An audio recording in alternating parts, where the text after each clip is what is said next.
अस्सलाम वालेकुम दोस्तों, जैसा कि आप देख सकते हैं कि यहाँ पे हमने 6 kilowatt Nitrox hybrid inverter install किया है। तो सबसे पहले दोस्तों आप लोग ये बताएं कि इसकी लुक आपको कैसी लगी, ये हमने इंस्टॉल कैसे किया। उसके बाद दोस्तों चलते हैं हम अपने असल पॉइंट की तरफ के इसके साथ आखिर हम दो चेंज ओवर्स का इस्तेमाल क्यों करते हैं। दोस्तों आप लोगों को पता होगा कि नाइट्रोक्स इन्वर्टर जो है वो दो आउटपुट्स के साथ आता है। एक आउटपुट होती है स्मार्ट लोड के लिए और दूसरी आउटपुट होती है क्रिटिकल लोड के लिए, यानी कि हैवी लोड के लिए और नॉर्मल लोड के लिए।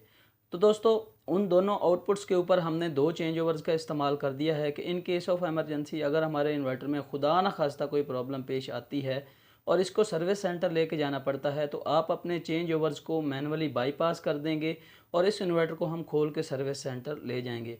और जैसे ही हमारा इन्वर्टर रिपेयर हो के वापस आएगा तो हम इसको इंस्टॉल करके अपने चेंज ओवर्स को नॉर्मली बैक करके अपना लोड चलाते रहेंगे। अब कुछ दोस्त इसके बारे में ये भी सोच रहे होते हैं कि शाम को जब सोलर कम होगा तो हमें चेंज ओवर घुमा के अपना लोड बाईपास करना पड़ेगा या फिर इस तरह का कोई चक्कर होगा। दोस्तों इस तरह का बिल्कुल भी कोई चक्कर नहीं है। हर चीज़ जो है वो इन्वर्टर में ऑटोमेटिकली होते हैं। ये सारे फीचर जो है वो इन्वर्टर में ऑटोमेटिकली हैं कि जब आपका सोलर नहीं होगा तो आप उसको जो कमांड देंगे, वापडा की अगर कमांड देंगे तो वो आपका लोड वापडा पे चलाएगा। अगर आप उसको बैटरी की कमांड दे देंगे तो वो आपका लोड बैटरी पे शिफ्ट करवा देगा।